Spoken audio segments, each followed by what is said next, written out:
ایک لڑکی 20 سال کی جنزیروں میں بندھی ہوئی اپنے بھائی کا سر سامنے دیکھ رہی ہے، پھر بھی پورے دربار کے سامنے اکیلی کھڑی ہو جاتی ہے اور اس وقت کے سب سے طاقتور بادشاہ کو وہ ایسی بات کہتی ہے جو آج تک کوئی کہنے کی ہمت نہیں کر پایا۔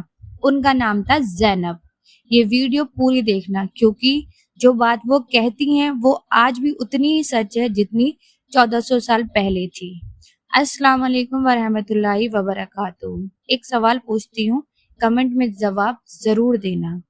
اگر تمہیں کسی ایک بڑے انسان کے سامنے اپنی بات رکھنی پڑے جب تمہارے پاس کوئی طاقت نہ ہو، نہ کوئی مدد ہو، صرف سچ ہو، کیا تم بول پاؤ گے؟ یاد رکھنا یہ سوال، کیونکہ آج کی کہانی اسی کا جواب ہے۔ اب بات کرتے ہیں کربلا سے شام تک کے سفر کی۔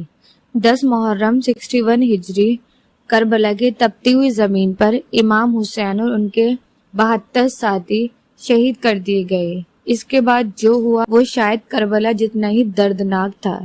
امام حسین کا پورا گھرانہ، بی بی زینب، بی بی سکینہ اور باقی بچی قیدی بنا لیے گئے۔ انہیں پہلے کوفہ لے جایا گیا، پھر لمبا سفر کر کے شام یعنی آج کا دمشق، جہاں پر یزید کا دربار تھا۔ راستہ آسان نہیں تھا، نہ اونٹ پر ٹھیک سے بیٹھنے کی جگہ تھی، نہ پانی بھرپور تھا، نہ آرام۔ بی بی سکینہ جو ابھی چھوٹی بچی تھی بار بار اپنے ابا کو پکار رہی تھی۔ جب قافلہ شام پہنچا تو پورا شہر تماشا دیکھنے نکل آیا۔ یزید نے اپنے دربار کو سجایا جیسے کوئی بڑی جیت کا جشن ہو۔ روایت میں آتا ہے کہ کچھ اتہاس کاروں کے مطابق، جیسے شیخ المفید کی روایت میں آتا ہے کہ دربار میں موجود ایک شخص نے یزید سے ایک قیدی عورت کو اپنا بادی بنانے کی اجازت مانگی۔ اس بات نے ماحول کو اور تکلیف دہ بنا دیا۔ یزید نے گھمنڈ میں اپنی چھڑی سے امام حسین کے سر کی طرف اشارہ کیا اور فتح میں ایک شعر پڑھا۔ پورا دربار خاموش بیٹھا رہا، کسی کی ہمت نہیں تھی کچھ بولنے کی۔ آپ لوگ کمنٹ میں لکھو، اگر تم اس دربار میں موجود ہوتے تو تم کیا محسوس کرتے؟ اور پھر ایک سناٹے کو توڑتے ہوئے جنزیروں میں جکڑی ہوئی بیوی زینب کھڑی ہو جاتی ہیں۔ نہ کوئی مدد، نہ کوئی طاقت، بس اللہ پر بھروسہ۔ وہ سب سے پہلے اللہ کی تعریف کرتی ہیں، بسم اللہ سے شروع کرتے ہوئے، پھر قرآن کی ایک آیت پڑھتی ہیں جس کا مطلب ہے کہ جو لوگ برائی کرتے ہیں آخرکار ان کا انجام برا ہی ہوتا ہے، کیونکہ انہوں نے اللہ کی نشانی کو جھٹلایا اور ان کا مذاق اڑایا۔ اس ایک آیت سے انہوں نے ثابت کر دیا کہ تمہاری جیت حقیقت میں تمہاری بربادی کی شروعات ہے۔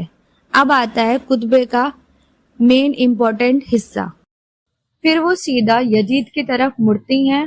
ان کے الفاظوں میں نہ ڈر تھا، نہ کوئی کمزوری۔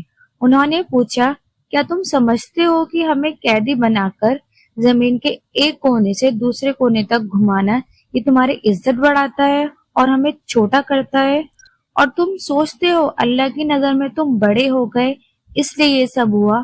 انہوں نے یاد دلایا، یہ وہی گھرانہ ہے جس میں نبی جڑے ہیں، یہ وہی خون ہے جو نبی کے خاندان کا ہے۔ انہوں نے کہا، تم آج جتنا بھی گھمنڈ کر لو، جتنی مرضی سازشیں رچو، ہمارا نام، ہماری یاد مٹا نہیں سکتے۔ یہ نام رہتی دنیا تک زندہ رہے گا اور تمہارا نام صرف لعنت کے ساتھ یاد کیا جائے گا۔ کہتے ہیں اس دوران پورا دربار کا ماحول بدل گیا۔ جو لوگ تماشا دیکھنے آئے تھے وہ شرمندہ ہو کر سر جھکانے لگے۔ خود یزید کچھ پل کے لیے خاموش رہ گیا۔